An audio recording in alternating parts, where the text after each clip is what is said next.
It was a long hike. It was 2 hours with a 30% average grade. But it was a really nice day out. I had a radio. I got to talk to a bunch of folks. And I brought a shit ton of water, so it all worked out fine. I got up there. I wandered around in circles. Usually the weather balloons, they have this harmless weather instrument. And they go beep, beep, beep. And I can home in and find them. It's something called fox hunting. This also makes great practice for that. This one wasn't beeping. Either is because I took too damn long hauling my butt up there, or it wasn't working. So I enjoyed the view, checked some stuff out, and then eventually I found, hey, here's a balloon laying on the ground. Guess what's on the other end of the balloon? I reeled the string in, I reeled the string in, I reeled the string in. I got to the end of the string, there's nothing there. Wait, what the? So that was the first. I looked around, I looked around, I looked around. Bam! Radiosonde, Visalia, RS-41. This is what I hiked 2 hours up a mountain for and spent an hour walking around in circles. So on the back here, it says NOAA, harmless weather instrument. And then bonus points, I consulted with a lawyer last night. NOAA has abandoned their rights and interest to this device by stating, it is not dangerous. Please do not return the radiosonde to the NWS. Totally legit, mine. Now, who cares? Well, I don't know if any of you like playing games, but I recently got a new Xbox with a wireless controller. Guess what? Those damn things still take AA freaking batteries. Well, I had one pair. I wasn't going to buy another. So I go run out in the woods, find AA batteries that literally fall from the heaven over 100,000 feet and then land wherever the frick they are. And then I go and find them. And then I have more batteries to go play games on. Now, on top of that, I also get a circuit board. So here's where the two AA lithium Energizer batteries go, just like you would pay $10 for in the store. And then along with that, you get an STM32 microcontroller. You get a U-Blocks GPS receiver. You get a pressure sensor, temperature and humidity sensor, NFC reader. And then this crazy-looking thing sticking out the top is another temperature sensor. And then you also get this RPM 411 daughter board that has a really neat TI chip that's a radio transmitter. So this wire hanging out the bottom is actually a meteorological band transmitter antenna, and that's how these things beep and send all their data out, and that's how a bunch of amateur radio operators track them. Now, why do they go beep, beep, beep? Do you see what's wrong with this picture? Here's the board, here's the radio. Now, it has this really cool board-to-board interconnect that lets you snap them on and on. This one is now snapless. So along with the string, a freaking cow stepped on this radiosonde, sheared the string off, and dismounted the freaking transmitter from the board, disabling it. Who knew cows could hack? This guy knocked out a transmitter in the field with no training. That is, like, I use a cat to product test at home. I figure if it can survive the cat, maybe it'll survive in the wild. You want to level up? Make it freaking cow-proof. So anyways, I'll talk more about this stuff sometime. Also do amateur radio launches. I'm sorry, I got a guy in the field trying to retrieve one right now. This is also epic for social engineering. So this evenings, these launch twice a day out of Oakland, 4 a.m. and 4 p.m., soon to be 3 a.m. and 3 p.m. This one flew from Oakland up over 100,000 feet and fell down somewhere around Sonol on somebody's ranch. I found a random phone number. I called them up and I said, hey, guess what? There's a weather balloon on your ranch. Like, oh, well, I'm not there. But I'll have my daughter call. No questions. Just like, you're totally legitimate and this seems like something that should happen. Let me do some work and put you in touch with somebody. So her daughter calls me up, I explain it, she looks around, she doesn't see anything, but she's like, hey, the gate's open, come on over, drive through, hop the neighbor's fence and look around all you want. Well, I'm here. So I have other folks, particularly amateur radio operators, that are into this. So anyways, there's more to this story, but I also want to say there's a crazy-ass antenna in the driveway called an HF5B, butternut butterfly antenna. And you can hook up a radio like this and talk to people all over the world. I talked to somebody in Arizona, I heard people in Florida, and I'm 5 seconds over my time. So come find me if you want to hear more. Last one, come on up here, and I'll take a round of applause anytime.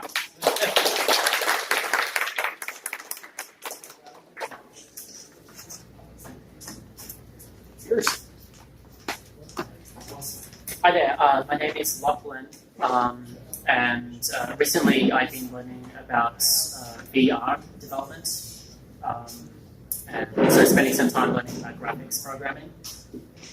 Today I was learning about a web browser API called WebXR.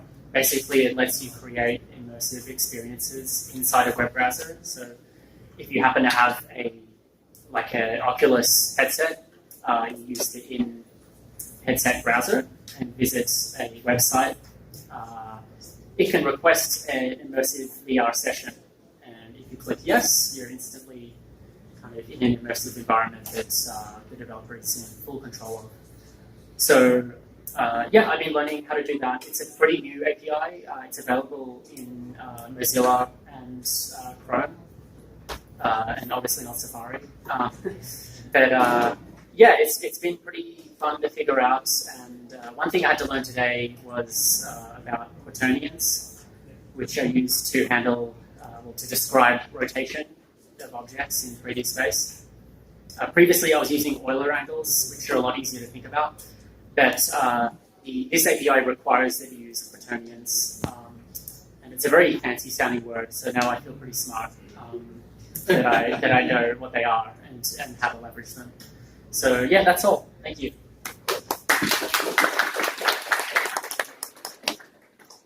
Charles, yeah, don't forget to plug your talk. And anyways, just live from the field, we got another balloon. Hello, I'm Charles. Thank you for this friendly environment. My friend, she was very upset at Roe versus Wade. So she make a protest video on TikTok and get a 1.7 million view. So she get excited, and she make this VR T-shirt and try to promote. So I give him some idea. Maybe we can have a Kickstarter that contribute to some protesting between the online and offline. So by collecting like $220 donation, we can have the little truck with a huge LED display and circling around the White House Congress on Pennsylvania Avenue. So I told her about this event and asked her to come, and then we can meet here and solicit some more protesting idea. But she didn't show up, so then I still learn a lot today, and thank you for all. Thank you.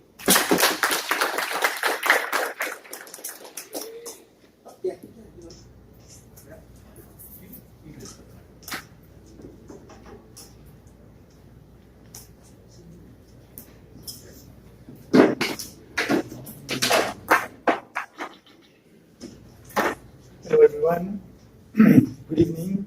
So usually I do software or hardware. Today I misplaced the files that I was supposed to work on. So I also drank a soda and a beer.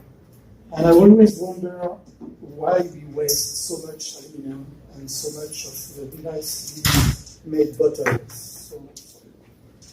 So what I made is that small thing with the Hacker Dojo logo. And that's it.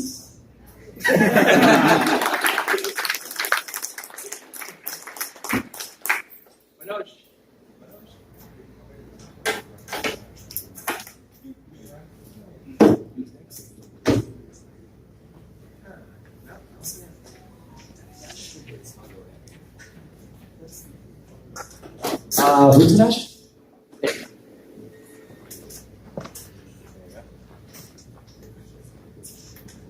Hey everyone, my name is Rutansh. This is the first time I'm attending this event, and it's been amazing. Thank you for hosting this. Hope to attend this in future as well. So yeah, I learned a lot of things.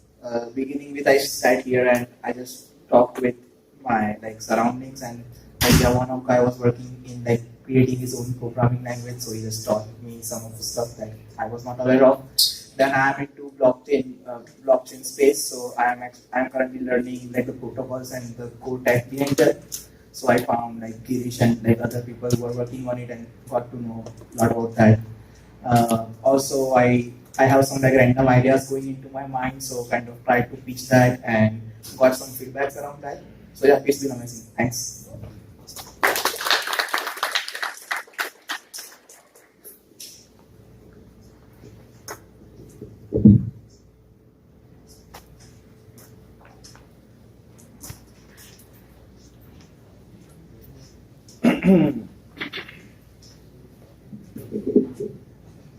Hello, my name is Jose.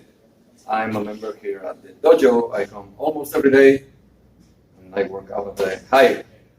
Around 5 years ago, I moved to Silicon Valley, coming from Mexico City, trying to sell this thing. So this is a board, an IoT board called Pixie board, that we designed 5 years ago with a very high-end hardware. It's industrial grade processor, 4 gigs of RAM. It has cellular, Wi-Fi, Bluetooth. Wi-Fi is AC, by the way, so it's MIMO with 2.4 and 5 gigahertz, 4G, high-end audio output. It has a zero logic codec. It also has an optical output. A bunch of stuff, HDMI. And obviously, we crashed and burned for it. So I have around 700 of these boards in my closet. This is no longer my day job anymore. And my wife hates them. So I thought that today would be a good day to work on this. I don't know if you noticed, but the music you've been hearing all day is streaming from an NVIDIA Jetson Nano. It's an IoT board by NVIDIA that's running a bunch of Linux services to do multi-room audio. And I thought, because we have such a high-end device, and I like audio, I consider myself to be an audio enthusiast. I think this could be a cool use for a bunch of devices that I have at home. So that's what I've been trying to do. Remember what I used to do like 5 years ago. And so long I failed horribly today, but hopefully one of these days I'll be able to make a streaming high-end DAC for bringing back to life all high-end equipment. If you want to talk about AI, IoT, software, music, or audio, I'm always here. Thank you.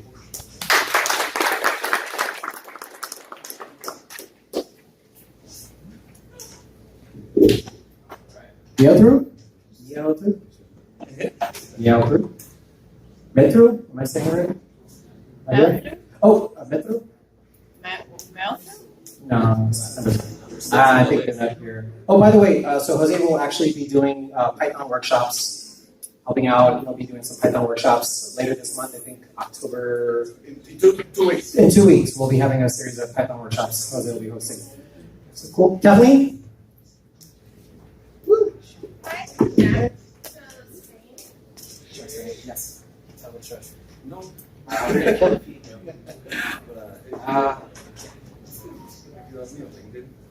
HDMI?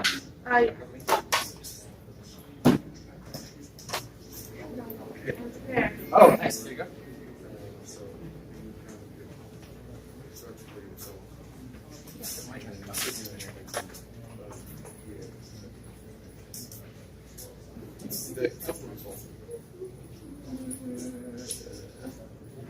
It's working.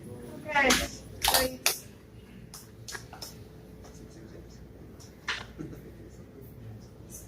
Cool. Oh, okay. Hi, I'm also going to talk through my mass. I'm Kathleen Toot. Ed asked me to talk about what I was doing today, and I was doing stuff with a badge printer, and I'm also going to share some DevHouse lore history involving badge printer because this is inspired by that. Okay, first off, here's my first DevHouse that I was at. I don't know what number it was. It was less than 17, but not too much less than 17. And I don't know what, got Adam, Jeff, some other guy, who's that guy? What? Pavel. Okay, yeah. Anyway, they're doing stuff this is what the early things look like. Here's me and Adam, also little babies at DevHouse. We have our own baby now who's 6 years old, period. Okay, so early badge system design, I was trying to find a picture. I felt like Adam had been involved in like refactoring it, and there was a picture of it, but this is like what you might find at a DevHouse back in the day. People sitting on the floor doing programming. At some point, the sign-in system kind of looked like this. Like, oh, there's the label printer. There's like these little computers that are at like the desk when you walk in. Our friend Joelle would like greet people when they got there. Super cool. I don't know more pictures of that.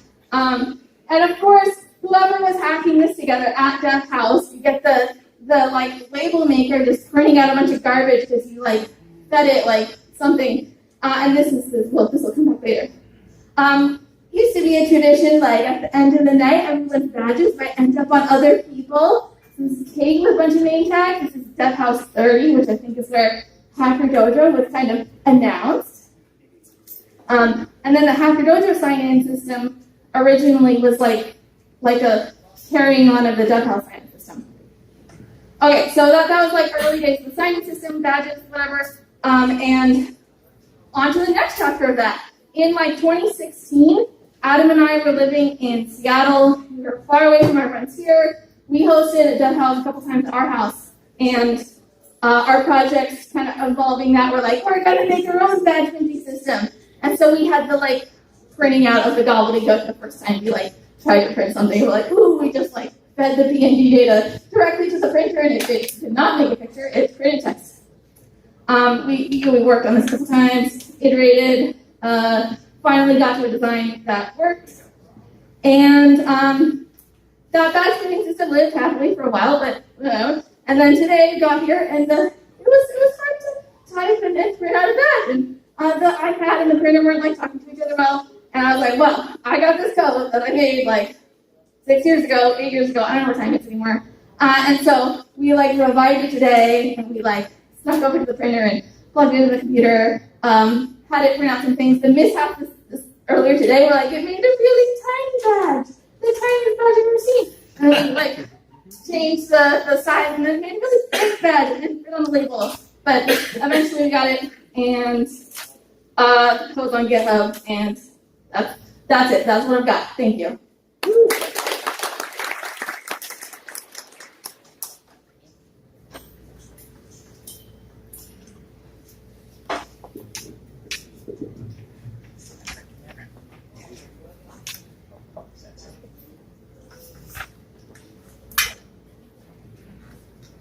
Hello everyone, my name's Kyle. So this is my first Super Happy DevHouse and my first time giving a lightning talk. So here goes nothing. So I'm going to share with you today an idea that I've been working on basically since I moved to Silicon Valley. It's a company that I've been working on called Crossthread. And essentially what it is it's kind of like a hybrid between a crowdfunding app and a social media platform. So think of it kind of like if Kickstarter and Twitter have a baby with one another. So the way it works is that anyone on the site can come up with ideas that they think would be cool for their favorite creators to collaborate on. So like, let's say I have 2 of my favorite bands and I'd love to see them get together and work on a new album with one another. On this platform, you can host these ideas where others can come by, browse, like, or even chip in a couple dollars if they want to make the idea happen. And over time, the best ideas rise to the top, and it creates an incentive for those ideas to come to fruition. And so I was actually just talking to Jorge earlier, and he threw an idea out at me, and I just wanted to bounce it off of the folks in the room. He mentioned that it might be worthwhile adding channels to this platform that I'm building. And one channel he thought might be worth putting together is one for the Hacker Dojo, where anyone who's a community member of the dojo could throw up ideas, maybe for other members at the dojo, to work on projects with one another on. Maybe it's like an event that's held at the dojo, or maybe it's a project. And then we could host these ideas where people could come by, like them, and try and get people to work on these efforts and make them happen. So I guess I just wanted to open it up to the audience and ask a question. What does everyone think of this? Does everyone think they would use a tool like this? Yes. Yes, no, maybe. Awesome. All right, cool. Well, so what I'm going to do, I'm still in the process of putting together an MVP for this platform that I'm building, but when I do, I'll be sure to send out a message on the Slack channel to let everyone know that there'll be a Hacker Dojo channel involved. So, cool. That's about all I've got.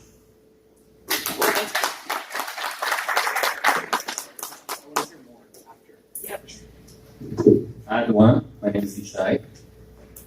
So I was asked to talk today about, so there's a meetup I'm a part of, that's a music producer meetup. And we used to meet here at the dojo every 2 weeks and listen to music, give feedback. We were forced to move online, like everyone else. And because of that, I ended up building a website to allow us to listen to music in high quality together at the same time, leave comments, and a bunch of other features in there. What I was working on today, as part of trying to get back to in-person, is support for hybrid features. So I'm adding support for a projected view of our live page with things like a QR code for people to open it quickly on their own devices, and a different view, because we have comments, you don't want comments on the big screen, you just want the big waveform view. So that's what I was working on today, trying to get us back. Now, because we went online, we do have members now all over the world, so obviously can't be fully back, but at least hybrid. So yeah, we'll see how it goes. If anyone wants to see that thing, I could probably do a demo later if people want to see it. Thanks.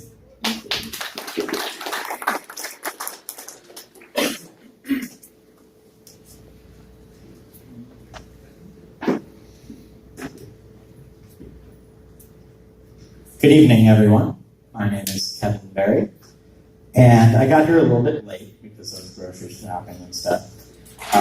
So the first thing I did was I tried to run Git, and to my surprise, it didn't work, which is strange because I've used Git before on this laptop.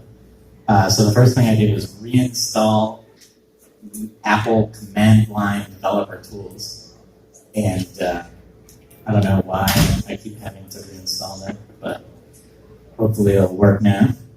And then I Googled a question that I've been having for the past several months. And that question is, does Python have anything like TypeScript? Because I've been using TypeScript a lot lately and enjoying it. And I found out that it kind of does. It's got something called MyPy, which if you run it, it will check your, they call it annotations, which are like hints of the type. So that's kind of cool. And then the next thing I did was I did some marketing for my birthday party that's coming up in 3 weeks. So that was fun. I invited some people over Facebook Messenger. It's not really like a cool hacking thing, but all right. And then I started hacking dating. So I made a dating document, and for those of you who are still living in early 2022 and don't know what a dating document is yet, it's a Google Doc where you describe yourself, and then you copy the link to the Google Doc so that when the girl messages you on Hinge and she says, "Hey, how's it going?" you can send her this link, and it'll have like 30 bullet points all about me. And that's everything she needs to know. So I hacked dating. You're welcome, single people. It was my friend's idea. My friend said he had tried it and he had had success with it. And so I can't claim credit for the idea of a dating document, but I am trying it starting today. Thank you.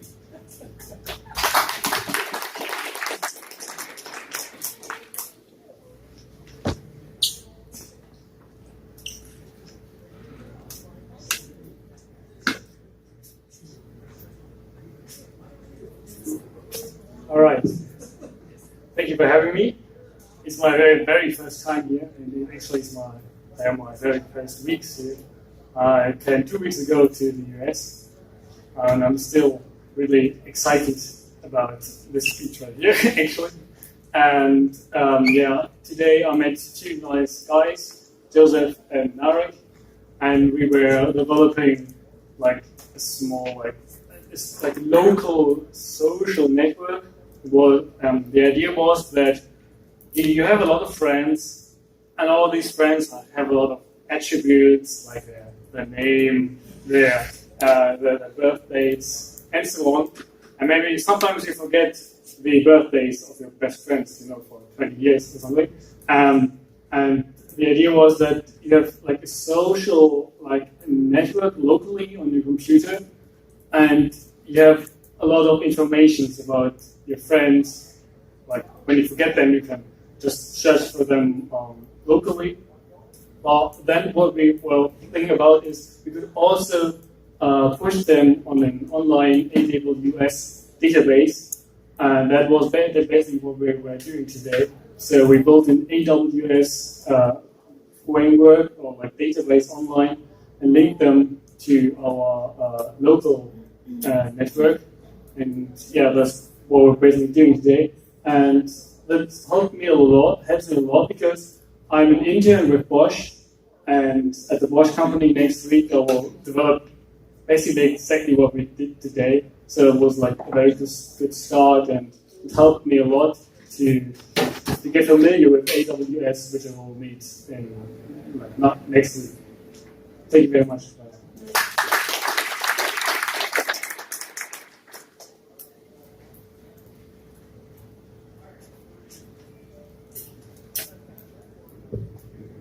Hello, I'm Joseph. I am also from the group about which Jacob just talked. And so my idea today was I'm also an intern from Germany. I met Jacob at Bosch because he's by chance also an intern there. And I'm an electrical engineer, and so I mostly do hardware projects, and the little software I did was microcontroller programming and stuff, and I wanted to up my software game a bit, so I tried to think of a fun application to learn, or to improve my Python coding skills. And what we actually ended up with is really nice, but I think I didn't write a single line of code today. But I still am very optimistic about it, because I think there's two things about, for example, coding. One is you actually learn the craft, what stuff you need to type in to make it actually do what you want. But the other thing is that when you come into a new area, and that you don't know what's possible there, and you often take a very long time and very, very many failures to actually get people to tell you why you're not doing it like this, and to get a vision of what's possible. And this is what I really got today, because a lot of people came by and gave their opinion on which tools we could use, and Narek was going to present after we actually very impressively built a very, very nice thing online and stuff. And I don't know, the people who know what they're talking about are really fascinated by it, so it must be nice. And and I learned what's possible with a small idea that I had, and that's awesome. Thank you.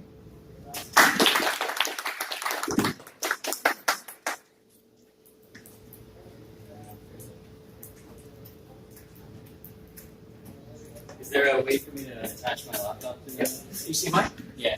Yeah.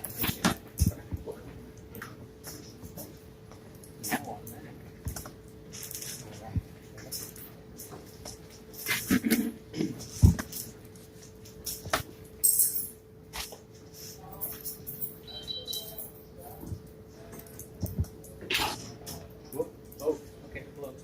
That's big. Can you read that? Okay. No. All right. Is there any way to fix the resolution, or that's for my laptop? Okay. Plus? Yeah, Control plus, Command plus, two finger zoom in. Yeah, I was trying it, but it's all it wants to do. All right. Aspect ratio, you go to Display settings.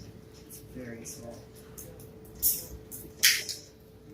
optimized for scale. Good. Great. Yay! Okay, so Jacob and Joseph gave a great introduction to what we did today. I wanted to help out in their quest to understand software a little bit better. And what better way than to go straight to microservices And so here is the Lambda function that we completely rewrote from the local version that we tried. And it has functions to create a user in a database, to read from that database, to delete a user, and to edit the user. And the way you do that is using this API with just the URLs. So if we go to this database and reload it, we have only Jeffrey Bezos and Steve Jobs. So if we want to add a new person, we can do that through that API. We can write, and then we get a null response, which means it didn't crash. So now we have a new person. We have Elon Musk joining the crowd. And we can read from there. We can see who has ID 6. ID 6 is Elon Musk. We've got, if we want to edit this user, let's say Elon Musk does not like his name Elon anymore, and he wants to go with, I don't know. Ilona. Elon Musk is the most likely person to do that. And we can reload this. Elon is now Ilona. And Elon decided he doesn't want to use our dating app anymore. So we can reload it, and Elon is now gone, and the only people on this dating app are Jeffrey Bezos and Steve Jobs. So thank you very much. It's a written Python. Where's the women at? Not in Silicon Valley.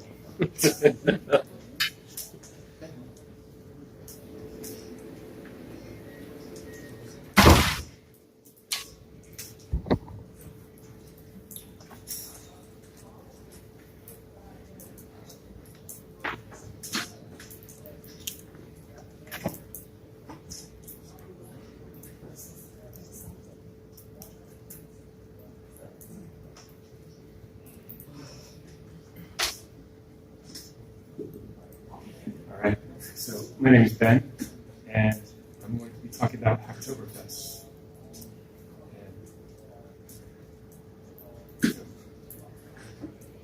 So Hacktoberfest was a thing started by DigitalOcean as a way to encourage open source development.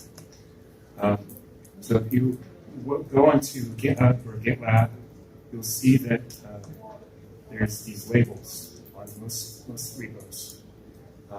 And you can do a search for Hacktoberfest, and you can find issues that these repos need help with, and you can contribute. And so here's an example. I happen to be a maintainer for Node.js.dev, which is a repo that's being worked on in the Node.js org that will eventually replace Node.js.org for their documentation site. And here are some issues that people can contribute to. So anything that's labeled with Hacktoberfest is an issue that's up for grabs.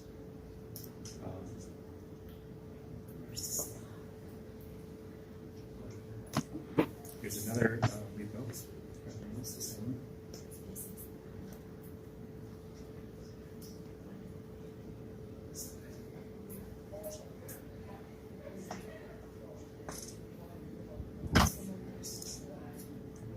Yeah, so here's another issue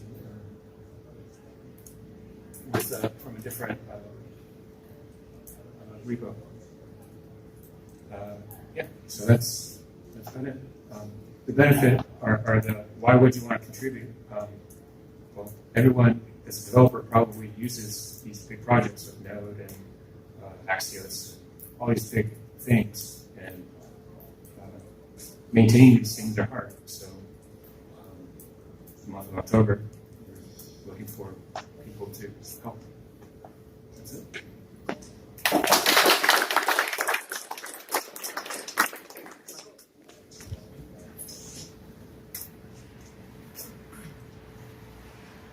Let's move it updates.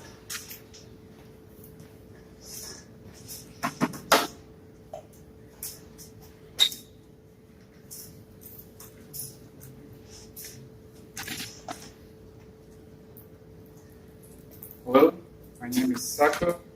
Let me add one more thing. Oh, okay. person good. My name is Sako, so I'm second day. That's it. So I'm a full-time engineer working on the company as a DevOps and security field, and obsessed with, in general, with open source projects. And I see more and more open source gonna increase its, portion in the company stack, because more and more libraries coming, more and more tools and so forth. So the companies will add less and less code to make a company out of it. But I think there is something is missing. Things, for example, missing for the schools. There are so many students with amazing skills and so forth. They are working on the small project rather than they can be connected to open source projects. And at the same time, the companies can work on hiring from the community itself. And there is not really a good way of the companies managing the open source tool chains they have. So I think we need to bring together schools, companies, and the people who are passionate about open source and so forth. So the idea is to do the collaboration value exchange platform that all these ways can be connected. And there could be some point or blockchain, if you want to use whatever, can be exchanged. And it won't be just one way. Because right now, most of the people working on open source projects, they just work and they do it, but get less and less value back. So they end up going back, working for us, the company, and leaving their project. So I have all the details, so it was, thank you also for Hacker Dojo for that. We're going to have our next first meetup next Friday, so talking about algorithms and stuff. And please come and join. And the project has here all the links and stuff. So I just mentioned if you want a couple of tools that we use in the back. This is brought this Substack. So today I was working on bringing that blog piece, GitHub, Canva, and kind of Discord, Notion, and so forth. So, but the vision is to build a product out of it that people who has idea, but they have also full-time job, the bar will be lower that they can come and work on their idea and make it company out of it. Thank you.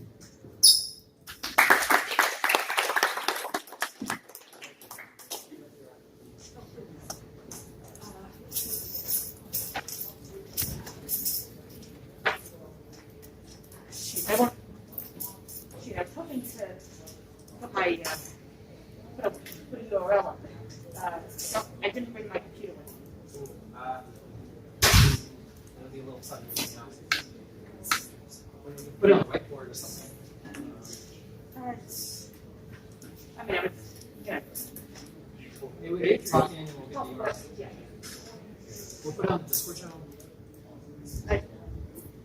Is there an HDMI? Yeah, there's an HDMI cable. Yeah, yes, here. What's the URL? What's the URL? Hang on. Let me pull it up for you. Wait, I don't know. Can't find something. Maybe find something.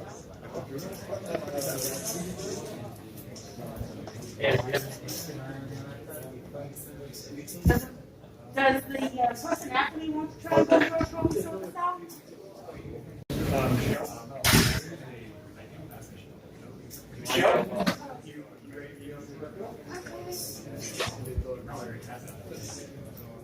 All right, while Ray gets ready on deck, here's Michelle. Woo!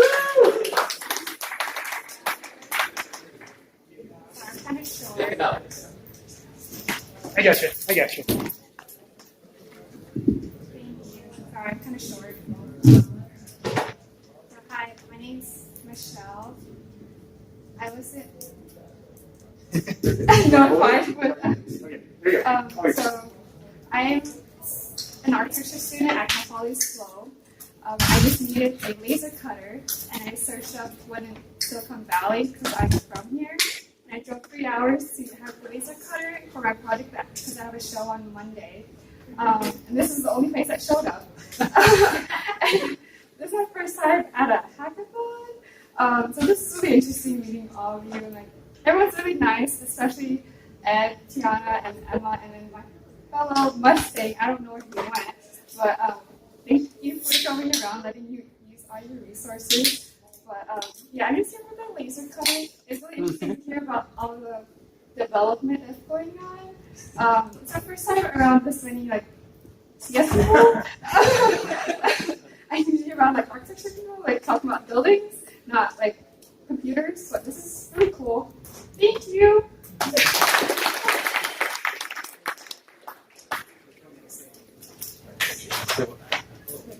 Yeah, I need scripts for like building from Grasshopper. That's like different.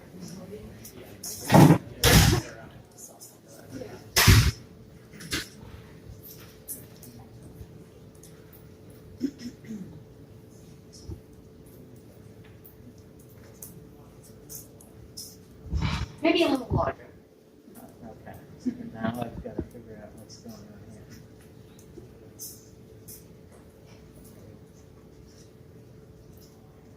Yeah, I apologize.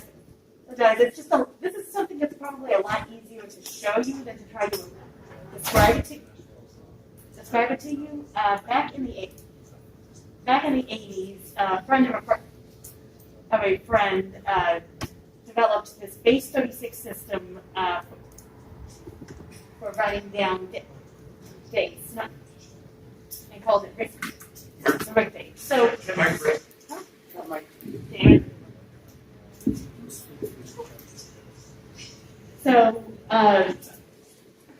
So they developed a system called the rig date, which is basically a base 36 system for writing things down with the idea in mind that you want to have a digit for each day of the month so that you'd be able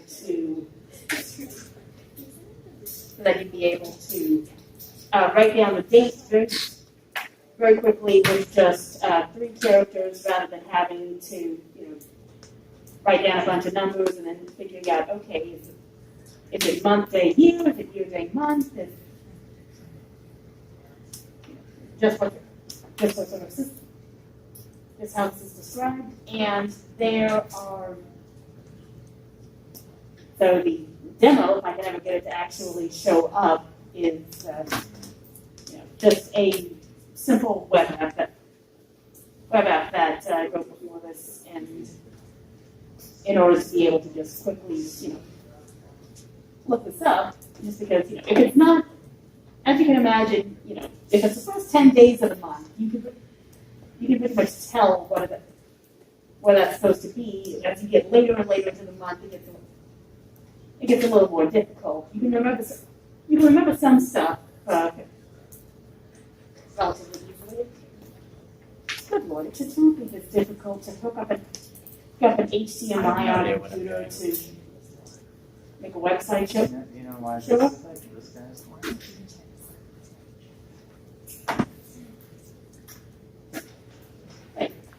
Again, like I said, if you only have 3 characters in a space to write down the date instead of 6, it's useful for this. I use it, for being able to quickly jot down the date as part of my signature on art pieces, and so this was a relatively simple app I put together to try and sort of illustrate how the date gets distilled down into the rig date system. So you can sort of see up top where I have the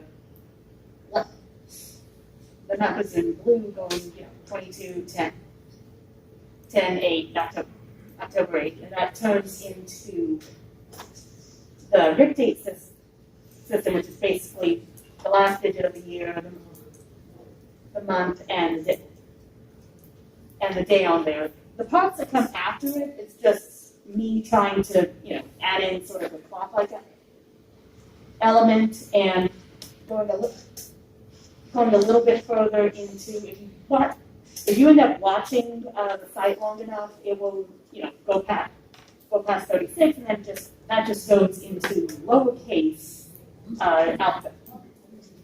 alphabetical digits. Technically, that would be going into gym date to get into that base 60. Okay, yes, you can see it jumping into low digits right there. So I sort of melded the two there in order to fit everything into that category. So You know, obviously, you're fitting it into a much smaller space. You're not having to keep track of any tens places anymore when you write down the date. So you don't have to worry, is that a 1 or is that a slash between the dates? Type problem that you might have if you were just writing, 22/10/8/8 or anything similar there. You can actually sort the date out, these things alphabetically by date, which has its own advantages if you're trying to fit all of this into a file name, and you're trying to do it just by the file name rather than by the date created, date modified type problem. It's just cryptic enough that you feel smart trying to explain it to other people, but not so much that you have to completely reload the system. You can just sort of understand. Okay, that's seeing this section just sort of say, that's the year, that's the month, that's the date, and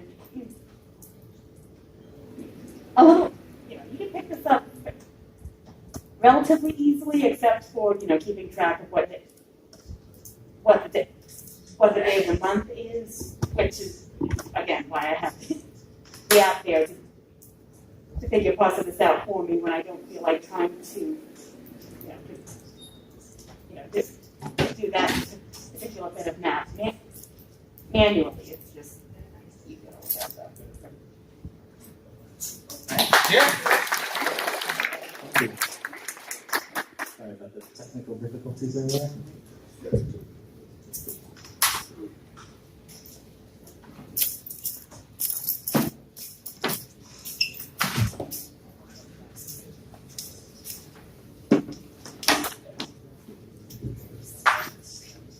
Well, it's time to explore. How many of you are members of the Hacker Dojo here? Oh, we have a lot of invites. How many of you is the first time that you are in an event in the Super Happy DevHouse or similar events?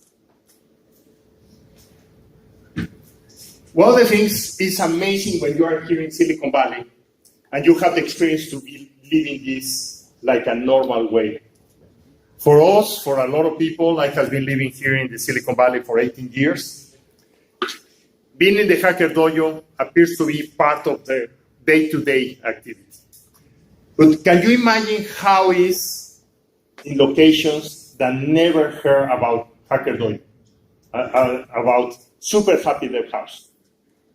Can you imagine living in Mexico, living in France, living in Israel, and you never heard that a crazy group of people has a beautiful location with paintings, with food, like was described by Michael and Michelle, and say, we get together to create ideas.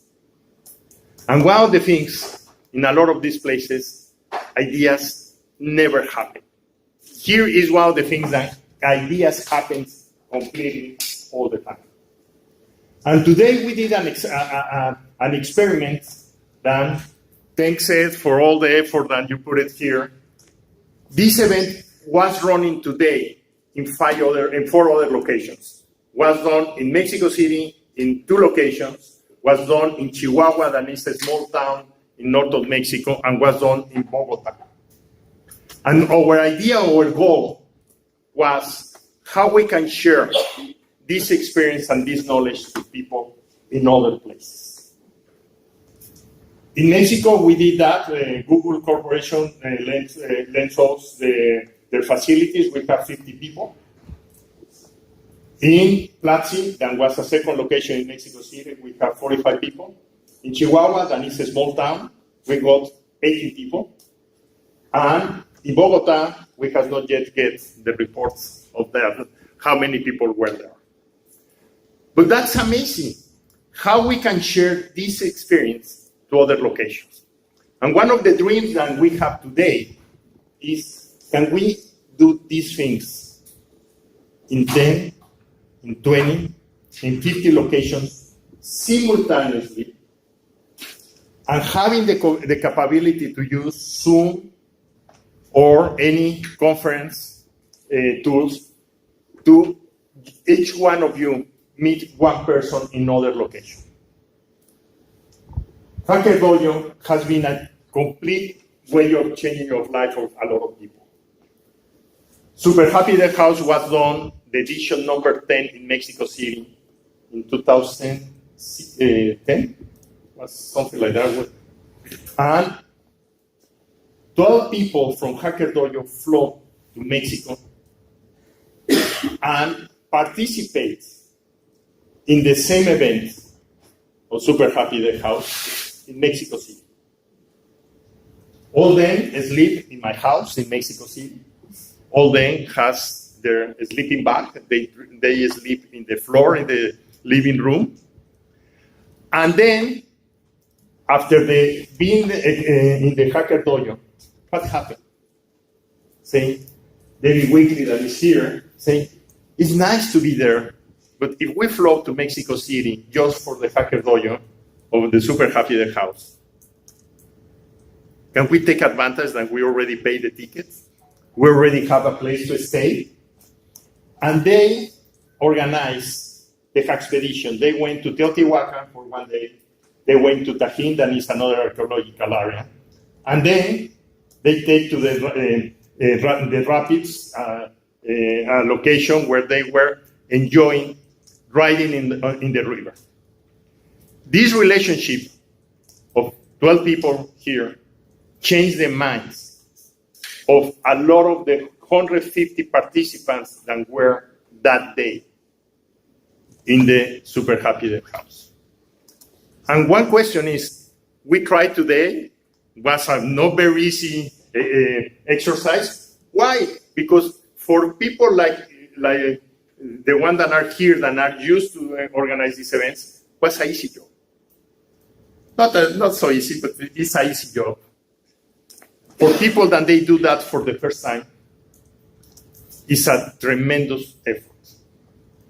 How we can generate a new way of having these kind of events with a teaching experience. And can you imagine who of you would like to visit any other country, spend 5 days talking with people like you, hackers, that are eager to suck your knowledge and build some kind of a new project? How many of you would like to go? We need to go for that. And Hacker Dojo is really in the mission today in how we expand our presence here in Mountain View. And if we are going to do that in Mountain View, why we cannot do it in several locations at the same time? Yeah. Yeah.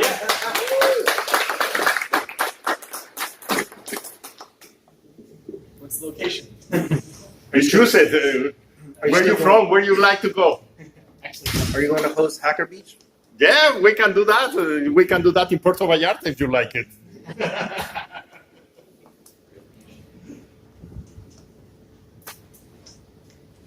Hi there. I'm Nicole Borgard.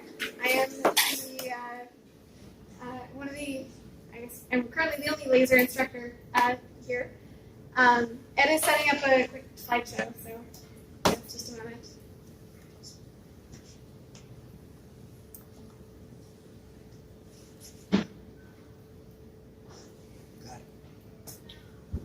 Oh no, okay, it's unordered. That's fine. All right, so, hey Ed, can you go to that photo that I showed you? All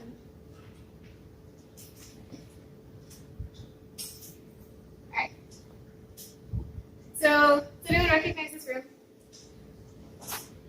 Okay. So this is at the old Hacker Dojo location in Santa Clara. This picture was taken April 27th, 2020. So that material on that table, you know what, you were all at home that day. Everyone was home. Everyone was home, but me. Or a few other people. So that material on the table there, that's the old laser cutter room or makerspace room at Hacker Dojo. That material is PET. It's material that is typically used for Coca-Cola bottles, like clear plastic bottles.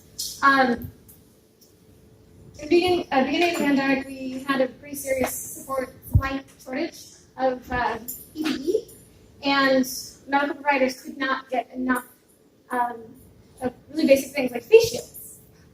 So that when they worked on their patients, patients coughing on their faces or on their heads wouldn't be much of a problem. So, because of the supply chain shortage, the makerspace that I was working at, the makerspace that I was working at in Francis, it shut down. We could no longer have members in our space, but we could make things still, such as face shields. So we actually asked a bunch of manufacturers, can you give us your material, your PET, your clear plastic, and we will cut that up into face shields. And they did. We got quite a few manufacturers that give us a ton of material for this. And we ended up, can I see another photo? In the back there, you see,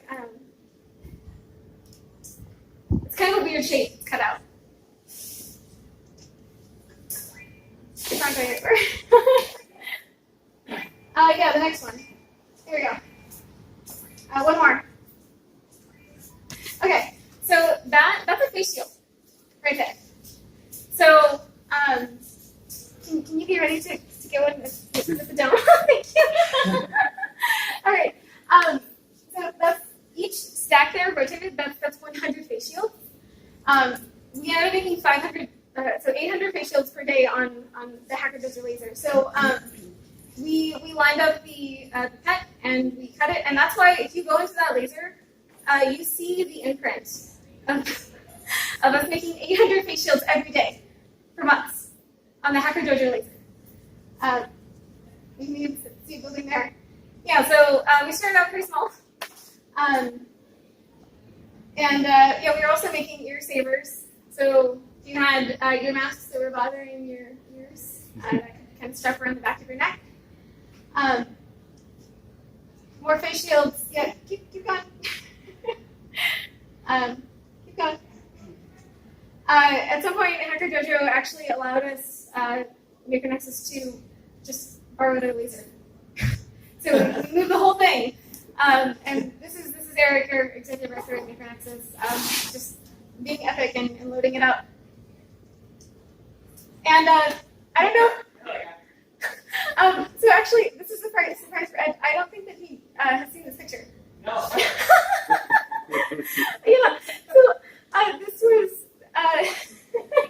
He was really happy about the facial project, and he asked me to snap a photo and send it to him, and I forgot to send it to him. So years later, here it is. Can we see a picture of the face shield?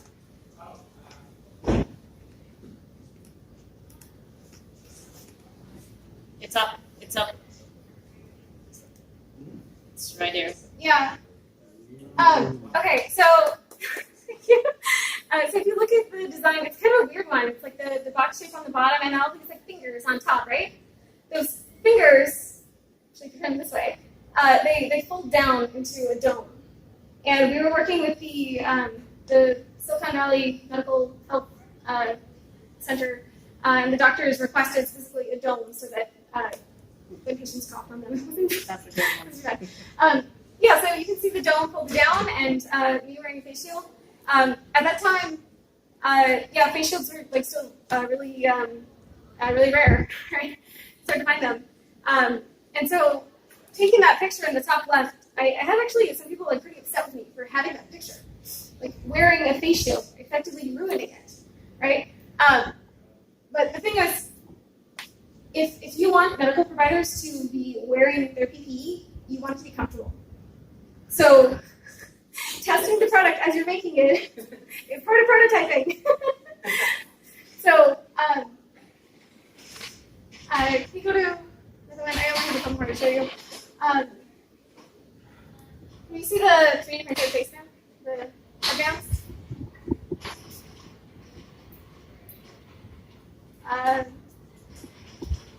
Take a little bit up. Keep going up. Okay. Yeah, there we go. So even though we were making 800 face shields per day, it was actually really hard for us to 3D print the plastic headbands that would support the face shield around the face. So we asked the maker community who had maybe 3D printers at home, or maybe they had another way to access a 3D printer to make the headbands for us, because it took us 4 hours to 3D print 2 of these headbands, and it took 90 seconds for me to cut 6 face shields. So that's a big gap. That's a major bottleneck. Can you show the lounge area? Yeah, at the top. Right there. That one. Yeah, so we asked the community to 3D print at home and to deliver headbands, and they did. Every morning, the front door of Maker Nexus would be completely blocked with this rainbow of headbands that people had 3D printed for us that we could then box up and create kits, essentially, to send off to medical providers. All of these kits of face shields that we gave away, and we gave away 80,000 of them, we gave them away for free. So when the supply chain broke down, when we couldn't find need, when medical providers were like, they themselves were breaking down, makers came through. Like, makers were able to provide.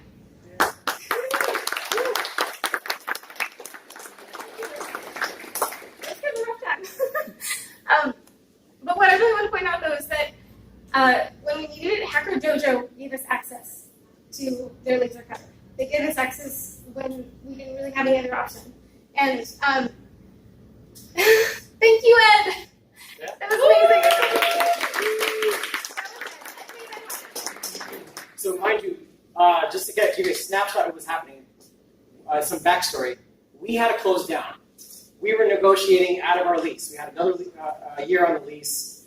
Our landlord was giving us very limited access. We were basically sneaking this operation because we were basically saying we abandoned the domain. We're not there, but we were helping. And we have a superhero in the house. Super Brothers, yes. So thank you. Appreciate it. Yeah, just give me It's just one more reason to support Hacker Dojo, because Hacker Dojo supported you, and they supported everyone else. So thank you so much. Yes.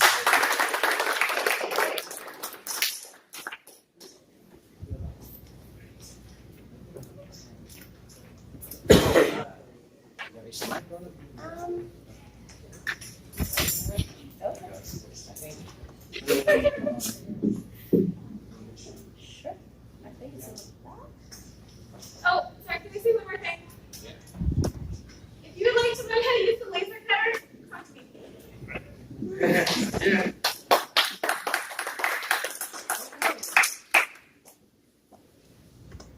So, Nicole, being our superhero, we have another thing in common. I actually did the same thing in my home country. I come from a really far away country named Macedonia. It's in the Balkans. And there I worked at a company made from a university professor from the, if I translate this right, it's the Natural Sciences and Mathematics University. It is having a lab like that, and we also donated. So we kind of, lobbied, and the government gave us grants to support the medical workers who were not having the essential things. So maybe we can lobby and pressure from here and have that provided, because I guess we deserve that support in that type. Not sure if you know, but Hacker Dojo is kind of famous. So I have been introduced with Hacker Dojo back in Macedonia. Actually, a lot of people who are Silicon Valley fans know what Hacker Dojo is. And they are really jealous of me right now for being here. And I hope I can represent them in a really good fashion. we've seen what community can do and what outreach means, and that's exactly what I am doing right now. I'm an engineer, and my internship is pending, and I hope it's going to be here in Mountain View because I have a place I really, really like. I'm not going to disclose anything until it's official. But I do a lot of outreach for NASA. So I do one of the cool things about the agency, which is called the NASA SpaceX Challenge. And it's a hackathon, and it's having several challenges each year provided by either Earth observation, problems they cannot solve, or fresh novel ideas that they need. And I have run this at various locations. I started off in Europe as a member, a participant, and a winner. And then a mentor, and then a judge, and then I stepped forward. And then at Glenn, finally, after being several years in the organization team of the NASA SpaceX Challenge Cleveland, I have become the local lead of NASA Glenn Research Center. And because I love Mountain View and I want to come here and stay here because of the international community here and the makerspace community and support, I've heard people just randomly adopt you here if you're foreign because everybody is coming from somewhere. So because I love that so much, I've just copied this, and this was the first year that we've made the NASA SpaceX Challenge Mountain View, and we held it at NASA Ames. It had different locations previously. Let me just show you Cleveland. That's Cleveland. And this is Mountain View. And you can see that one of the partners here is Hacker Dojo. So, yeah. We've made a party here. We've joined a party here that was already preset. And Nicole is our now co-lead, and she's been making the outstanding trophies that were designed by my team, but she cut them here. I'm definitely attending your class for the cutting and everything else. Give me the refresher. So my big goal is when you're working with, a new country, there's a big toll of access in space, ITER rules and everything, and it's really challenging to make space accessible for all. So by bringing community forward and by actually pressuring the institutions, you can make it happen and be accessible for all. So how we started is we made a hybrid model at Glenn where people from all over the world could actually access it. And we've made the same hybrid model where people can be on site and online for Ames. But I think we can bring more people forward. So inclusion means a lot, and I've talked to so many of you here to bring your communities forward because it's so diverse at Hacker Dojo. And this is going to become a tradition. I think having it in a research center and having that representation might mean a lot. And I think showing diversity and inclusion and no discrimination in age, heritage, or where you come from, like nationality, is a good path forward for space exploration because we're trying to tackle those issues. So I would like to see you all there. Please join us. Please bring your communities forward. And that's what I do on outreach, and I hope to see you there. And that's all.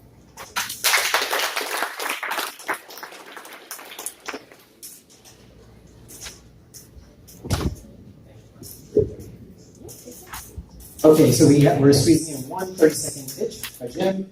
He promised, if you let me get the 30 seconds, I'm going to build a new fundraising indicator for you using Plotly. Plotly Dash. Yes. All right, so here's Jim. Thanks, Ed.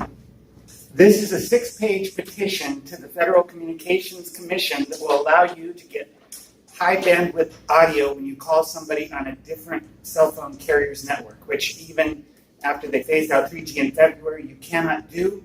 I'm asking for your help. It's not open for public comments yet, but it's in a review because the military has an interest in this for their speech communications training. Please go to bit.ly/FCC audio. Again, that's bit.ly/FCC audio, all lowercase, all one word. I'm asking you to write a 5-minute email for me so we can get this without a formal public comment period, because I need technically minded people to explain that the military interest is real. Thank you.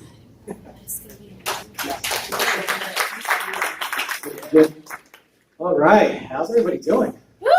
That was awesome. Give everyone a round of applause. It takes a lot to get up here and talk, so thank you. Thank you for everyone doing that. Everyone here. Thank you. With that being said, I just want to say again, thank you very much for coming by. Please consider joining as a member. Actually, what we're going to do right now is 9 o'clock. If you create a customer profile, we're doing a time warp. Remember, Smart, there's a time warp, but there's a special board you can unlock. We're unlocking the board for the next hour until we close. If you just create a customer profile right now, you're actually going to unlock the original price for a membership at the Hacker Dojo, which is only $100. So if you unlock that right now, you create a custom profile right now, we're going to unlock that. Existing members, hey, relax. You got it, come on. So, but if you create a custom profile right now for the next hour, you're unlocking this new, and that was the original price to become a member, and that was how long ago? A long time ago. So we're honoring that. So that's it for the next hour. But also remember, we're going to keep an eye out. We will be raising 100K, hopefully within the next couple months, to help give us more runway to make sure we have all these cool events. So thank you so much for participating and contributing, and we're looking forward to seeing you more and maybe having you up doing some workshops. But a special treat in closing remarks from our co-founder, David Wheatley. Hey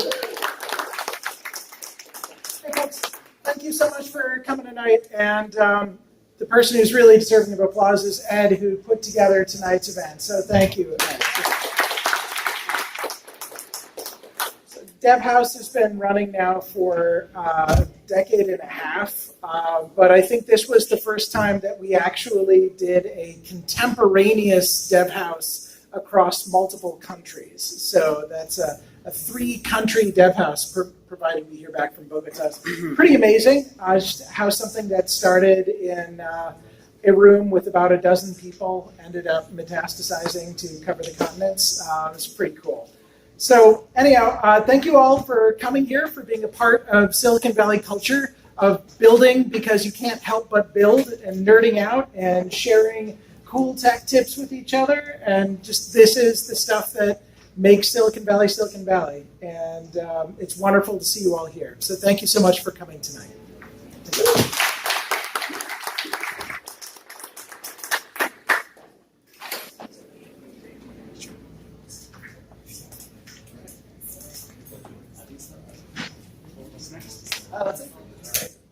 Okay, well, yeah. So you can stick around for another hour. We're operating for another hour. You can stick around. Don't have to go home yet. Sign up first. Huh? Sign up. Oh, yes. Yeah, we won't go first too much. But yeah, if you want to sign up. So yeah, stick around for another hour. We're operating around 9:30. We're going to start cleaning up. So volunteers, what would actually be really helpful if you could clean up your own mess, that helps a lot. So yeah, if you can grab some stuff on your way out, and also, it looks like there's a lot of food. So if you want to make a plate to go home, maybe feed another family member, feel free to grab a plate on your way out too as well. But thank you so much.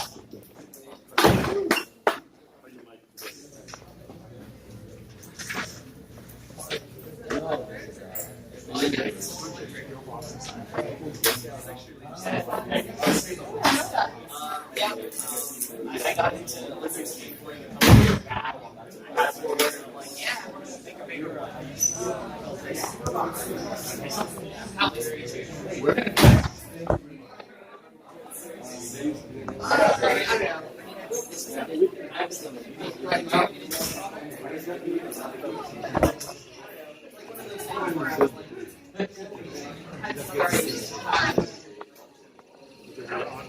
yes.